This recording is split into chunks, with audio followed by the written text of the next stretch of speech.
مرکزی به شما تحمیل میکنه. ارزشی که خلق میشه توسط کاربرها هستش و به خودشون تعلق میگیره و چطور کاربر میگیره. اینجا دیگه بحث تبلیغات و اینها خیلی مطرح نیستش که خب خیلی هم مشکلات به وجود آورده. توسط انگیزه خود یوزرها هستش. بحث سوشالش هم میچگی نیستش که توسط جای دیگه‌ای مدیریت بشه، توسط خود کاربرها به صورت مستقیم هستش. و ابزاری هم که روش دیده میشه کاملا چیزی هستش که خود کاربرها تشخیص میدن. ممکنه که به صورت اوپن سورس چیز جدید دیولپ بشه و در حقیقت دایرکشن پروداکتش به صورت باتم آپ هستش، یعنی از جزئیات به کل میرسه. این تعریفی بودش که فاند کریپتوی A16Z دادش با توجه به چیزی که خودشون میبینن. اما خب متاورس چیه؟ همه اینهایی که گفتیم، متاورس به چه چیزی اطلاق میشه؟ واقعیت اینه که تقریبا میشه گفتش که کسی الان مفهوم دقیقی نداره. این چیزی که الان هم A16Z داره میگه اینی نیستش که حتما همینه.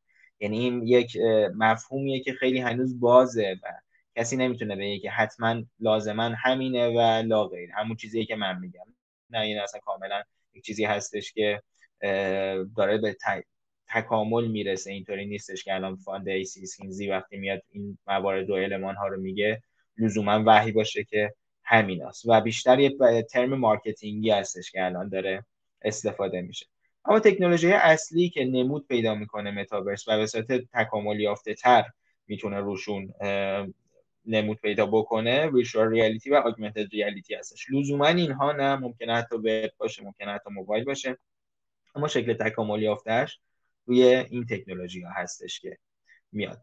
خب حتما میدونید که این تکنولوژی چیه. من خیلی خلاصه عرض میکنم خدمتتون. ویرچوال ریالیتی و واقعیت مجازی تکنولوژیه که شما رو میبره به یک دنیای مجازی دیگری و شما رو کاملا هضم خودش میکنه. یعنی شما از دنیای واقعی به نوعی منفک میشید، میرید توی یک دنیای دیگه یا یک دنیایی که به موازات دنیای خودتون هستش که حالا ما این بحث روی بحث لوکیشن بیس ویرچوال ریالیتی داریم.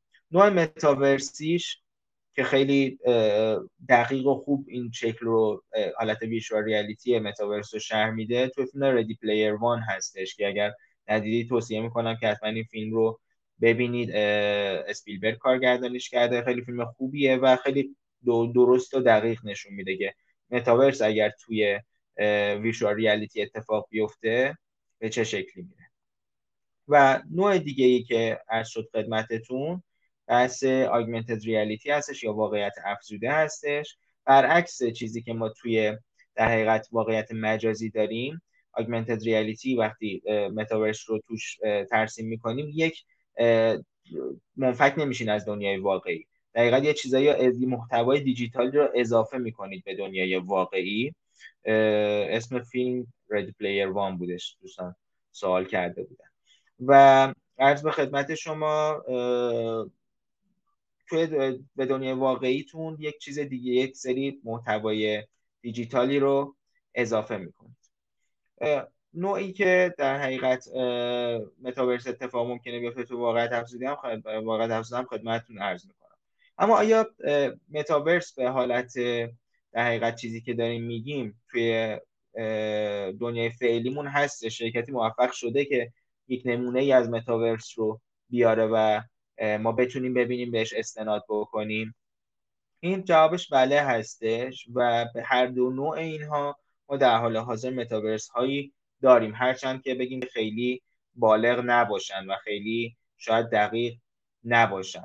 اینا چی هستن؟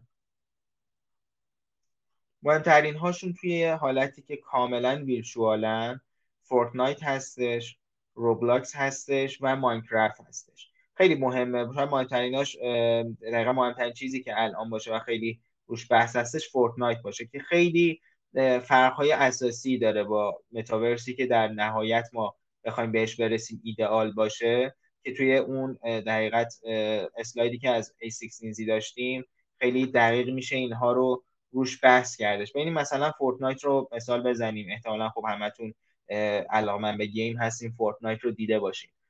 فورتنایت یک محیط مولتی پلیر هستش، کاملا ویرچوال هسته. شما روی یک صفحه نمایشی میبینید. حالا خیلی حالت وی آر نداره اما میتونه این حالت رو هم داشته باشه در نهایت. شما جمع میشین با یه سری از دوستانتون اونجا. حالا ممکنه که هر کدوم از مودهای فورتنایت رو بازی بکنید و بیشتر شاید از سمت گیم مثلا حتی داره میره به سمت در حقیقت یک پلتفرم سوشالی داره فورتنایت میره و میرید با دوستانتون صحبت میکنید، میگردید، اکسپلور میکنید.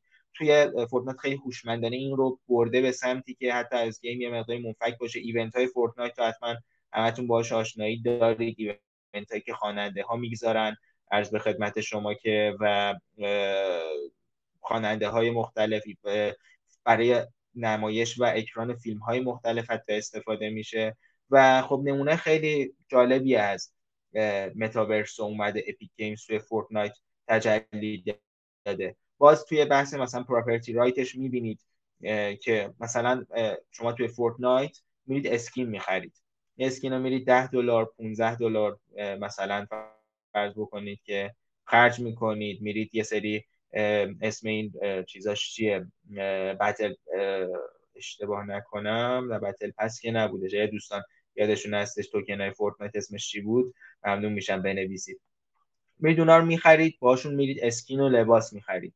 حالا اسکین و لباسی که میخرید کجا خرج میشه؟ توی بازی خرج میشه. آیا میتونید از فورتنایت ببریدش مثلا توی ماینکرافت؟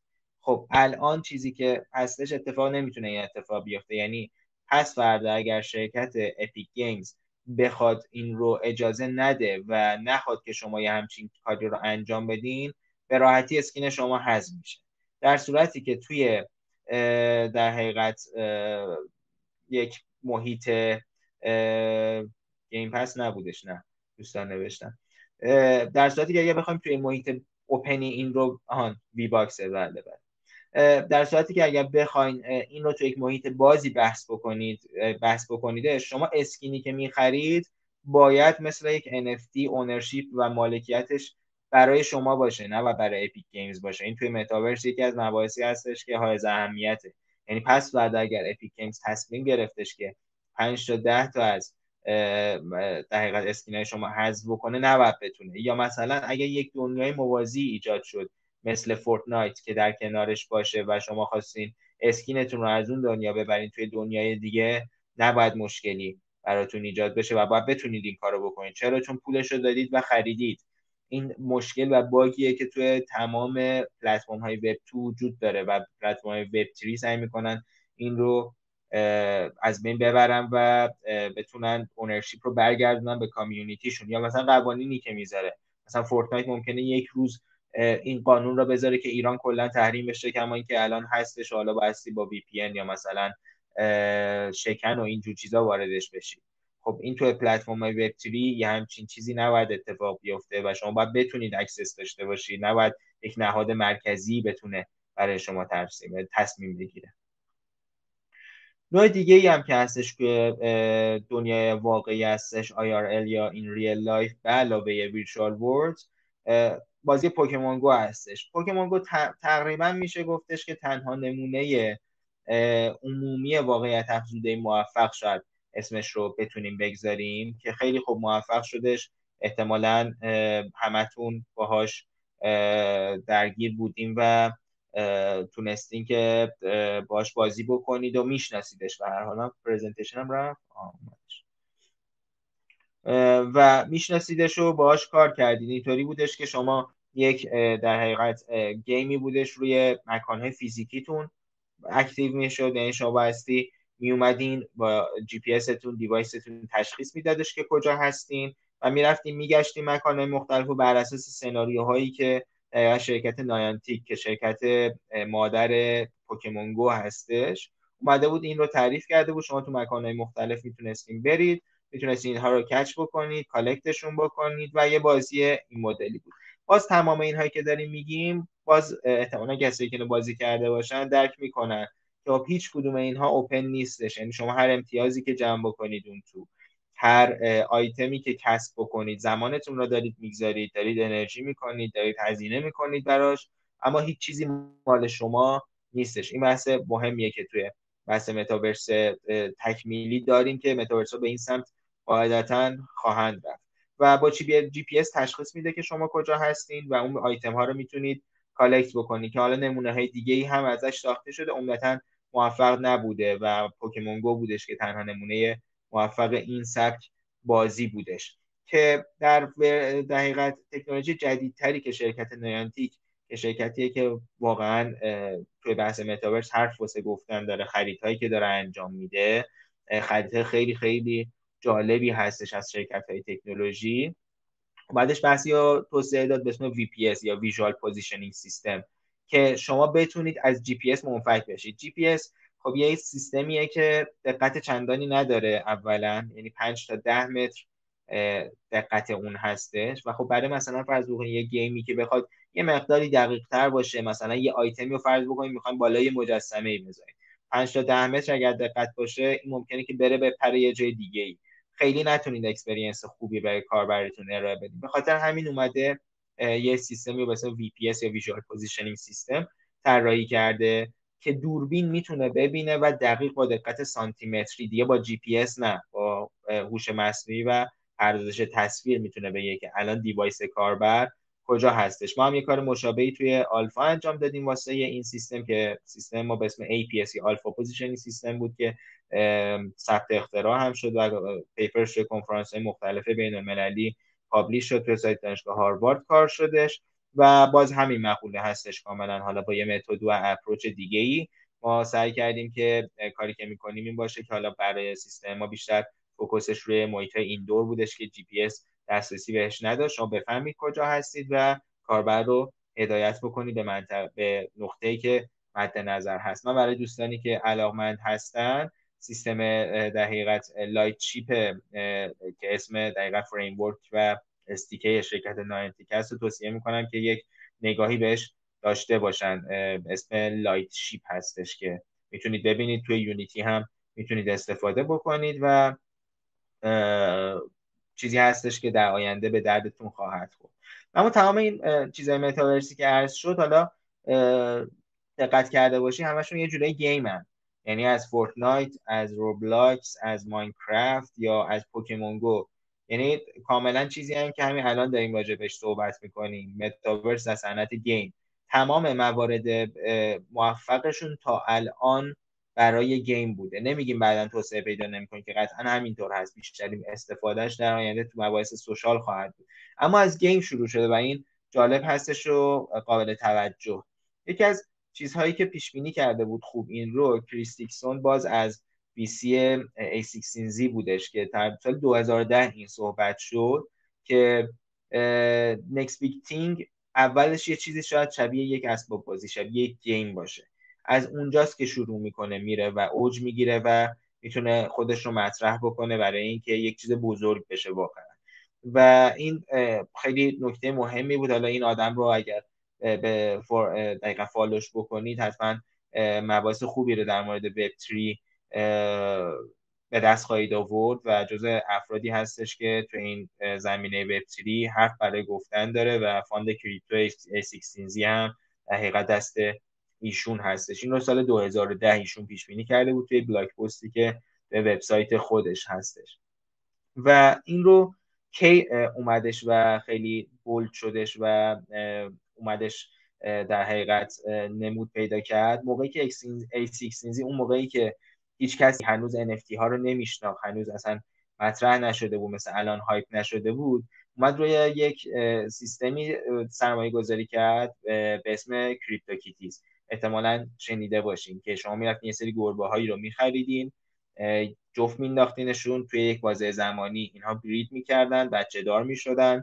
ویژگی‌های ژنتیکیشون انتقال پیدا میکرد و یک گربه جدیدی متولد میشد، همش رو قالب NFT بود.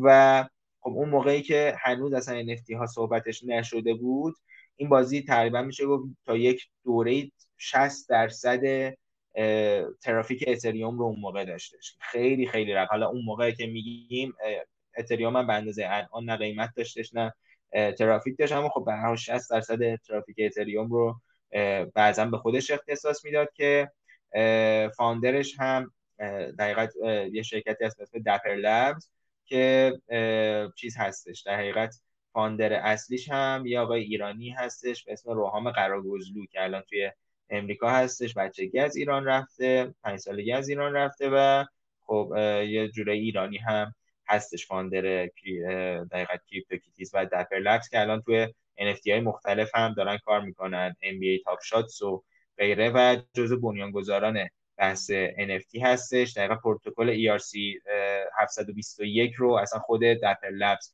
بچهای دپر لبز توسعهش دادن. نوع دیگه ای هم که هستش میتونیم در حقیقت بگیم که محیط های متاورس میتونن لانچ بشن.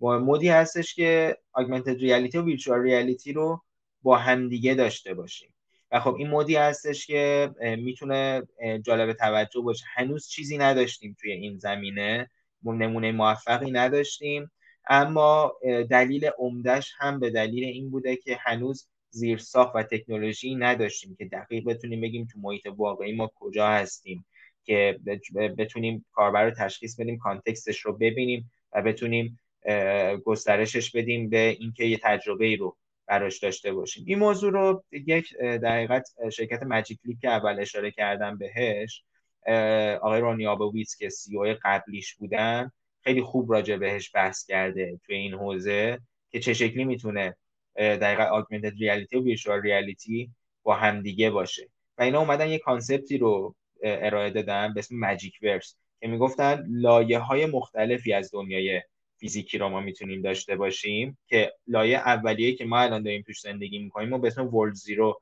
میشناختن، یعنی دنیای صفر. این دنیا اما میتونه تبدیل بشه توی یک اسپکتروم دقیقاً مختلفی از کامل واقعی به کامل در حقیقت ویرچوال، یعنی بتونیم این بین یک بازه ای از ویرچوال و آگمنتد ریالیتی رو داشته باشیم و در نهایت برسیم به بحثی که کاملا ویرچوال باشه، یه چیزی مثلا فرض بفرمایید ماتریکس، که یک صحبتی من با آقای آبویتس داشتم دیگه، به نظرم خودشون خیلی بهترین موضوع رو توضیح میدن و من یه ویدیویی از خودشون پخش میکنم که به زبان انگلیسی هستش، اما فکر میکنم که حضار کاملا متوجهش بشن.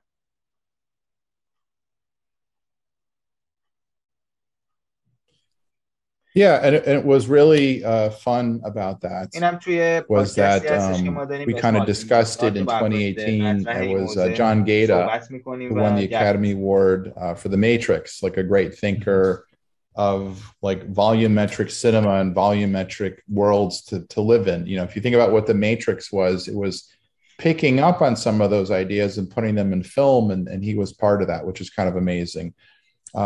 So he was part of our team. Neil was part of our team. And we're like, well, what does this thing become? And I thought the most interesting thing was we didn't want to be the whole of it, right? So we thought the whole of it would be X verses. The X meaning a variable. Every company, every individual, everywhere, they could all have their own spin on it. So like millions of planets, millions of these bubbles or spheres that anyone can scratch their own thing. So the Magicverse was our view of something that wasn't meant to be the all-encompassing everything, because I don't believe that any one group can have the all-encompassing everything. It'll be collective, again, like these fractal bubbles all coming together, you know, coming and going. But what we imagined was a world that was both digital and physical. And what I liked about the concept of spatial computing, and again, I like to use the word XR sometimes instead of the AR or VR, because it sort of means the variable of the whole spectrum. So what I mean by the whole spectrum, then I'll explain what we were thinking. You have the physical world as it is. And I used to call that world zero. You just wake up in the morning, look out, and there it is. So we get that. Then if you put in a little bit of augmentation, you start to see digital things in that world, cohabiting in that world. And I always think about that as like, think about like French New Age films without any special effects. That's like world zero. That's just native. And then you blend in visual effects, like a Lord of the Rings movie. There's real people, there's digital things artfully blended perfectly. That's the middle of the spectrum, which I thought was like, you know, we started calling it mixed reality, and then people started to like that term lost meaning. AR kind of had that meaning, and then it got lost because people started calling everything that too. So I like that the XR, you're on a spectrum from world zero to some digital things blended with the world to going all digital. And my belief is that we will get to systems that do all of that in one device, because that's really what you want. And the concept of a verse that lets you have many, many layers in any one physical place on the planet.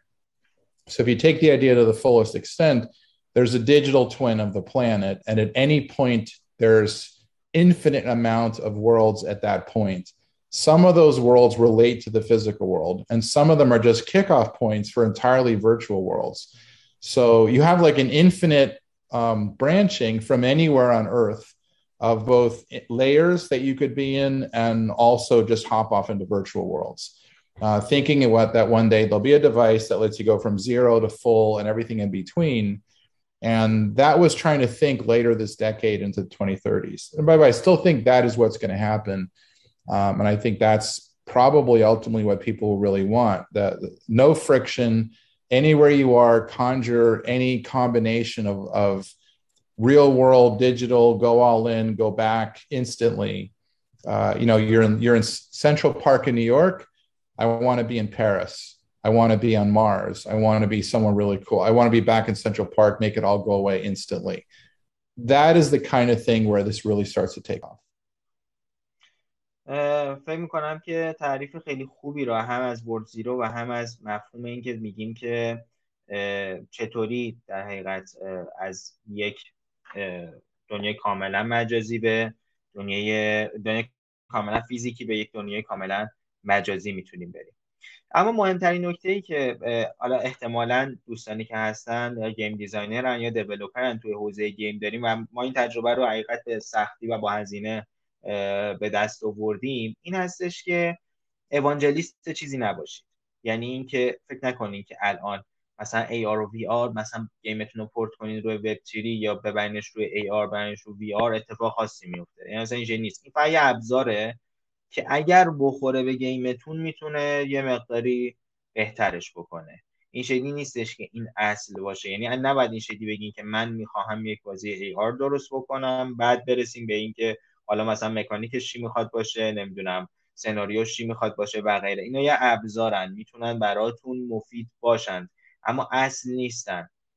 که هر کدوم از این مباحثی که صحبت کردیم کاملا به چشم یک ابزار بایستی بهش نگاه بکنیم. مثلا اینکه یک گیمیه که لزوما من ببرمش توی وی آر الان بذارمش توی استور کوست بهم جواب میده، استور اوکولیوس بزنم بهم جواب میده، اصلا به این شکل نیستش. حتما باید به چشم یک ابزار بهش نگاه بکنید. اگر فکر میکنین که شرایط و چیزهایی که ذاتی هستش برای مثلا یک گیم وی آر میتونه به گیمتون کمک بکنه، خیلی هم عالی، ببرینش اونجا. مثلا میگم بهتون مثلا یک بازیه که مثلا خیلی توش فیزیک داره، مثلا یه بازیه که سبک پارکور تور داره، مثلا اگر ببرینش تو وی آر جذاب میشه. اما این نیستش که اول از فکر کنیم وی آر میخوام بسازم بعد برسیم به اون. یعنی اینا حتما تمیز بدینش و متوجهش باشین. اینطور نیستش که کامل ببرید روی چیزی که در حقیقت اول برید سمت این وی آر بعد برید سمت ایده اصلیتون.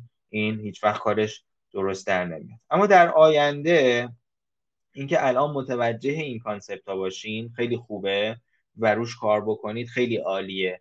چرا؟ چون آینده ما قاعدتاً روی متاورسه. یعنی همونطوری که الان چه شکلی داریم میبینیم که ما کاملا یه جوری مثلا رفتیم سمت ریموت کار کردن و عرض به خدمت شما جامعه جهانی کلا خیلی مرز واسش مهم نیستش، حالا در یه حدی در حد نسبی، اما این خیلی تشدید میشه توی سالهای آینده و ما احتمالاً بخش خیلی زیادی از روزمون رو توی دنیای متاورسی، یعنی کارمون، بازیمون، فیلم دیدنمون، همه اینها توی یک دنیای شبه متاورسی اتفاق میفته.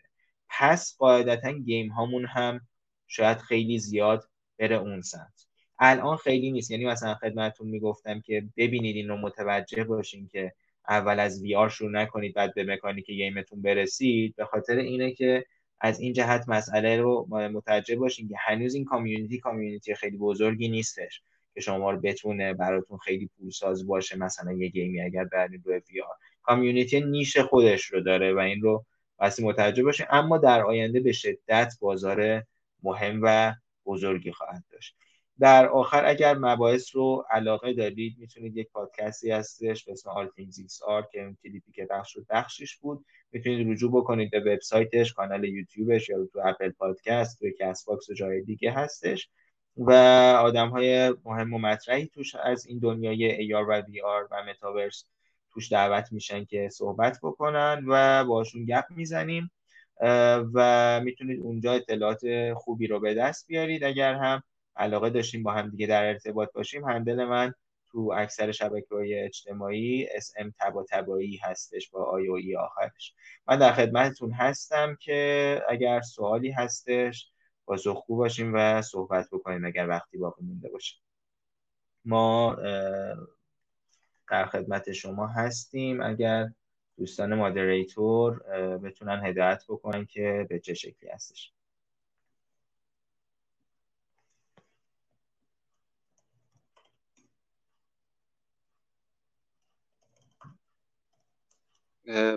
صدا من هست الان؟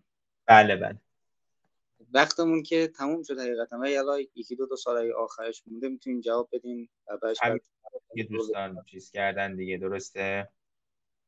خب یه سوال پرسیدن، گفتن که بردن یک گیم متاورس و لانچ کردن گیم روی وب 3 چقدر سخته؟ حالا سختی آسونیش بستگی به خود آدم داره، اما هر جوره میشه این سوال رو تعریف کردش. یعنی اینکه برای متاورس یعنی چی؟ یعنی صرفا NFTش بکنید، بریدش روی AR، بریدش روی VR، اینکه سوشالش بکنید میشه متاورس. اما برای همه اینها الان ابزارهای خوبی هست. اگه بخوایم ببرینش روی AR میتونید از AR کیت، AR کور و لایت شیپ نایانتیک استفاده بکنید. اگر مد نظرتون هستش که NFT توش بیارید، فریم ورک مورالیس هستش که یک فریم ورک مستقلی هستش که خیلی کار رو ساده میکنه. اینتگریشن یونیتی هم براتون داره. میتونید مثلا آیتم هایی که هستش، امتیازات و غیره رو اون تو حالت NFT قرار بدین. این فکر میکنم که پاسخ خیلی خلاصش بود. اینکه یه شرکت بتونه موجودی بین بازی هاشو جابجا کنه ایده خفن گفتیم. ممنون واقعا، خواهش میکنم.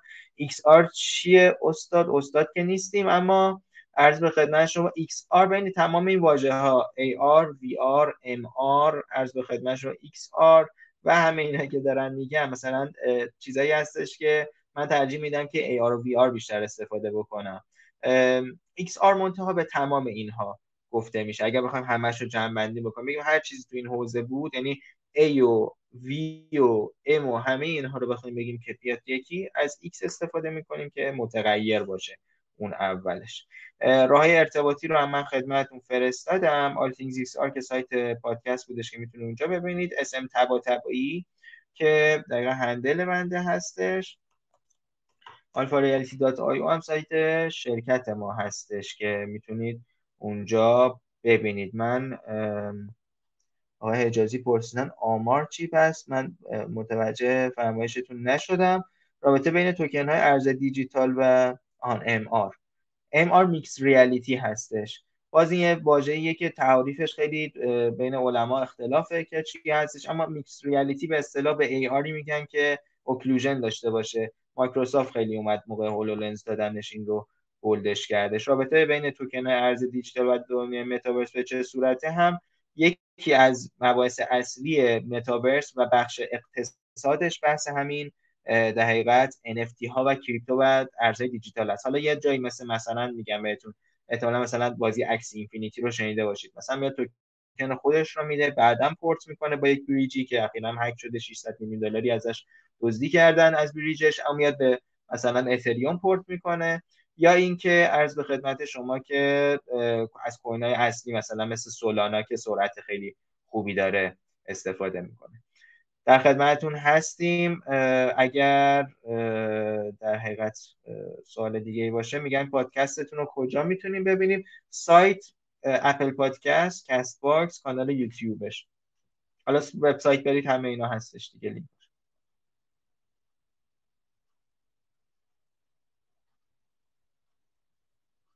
ما در خدمتتون هستیم. فکر کنم وقتم خیلی وقت تموم شده. خب فکر کنم دیگه بچه‌ام سوالی ندارن. من از همه کسایی که شرکت کردن تشکر میکنم و خدمت شما جناب آقای طباطبایی خسته نباشید میگم. خواهش میکنم. باشه برای همه. خیلی متشکرم از دوستانی که ترتیب دادن این دقیقه رویداد رو و تشکر میکنم از دوستانی که وقت گذاشتن و شنیدن صحبت رو.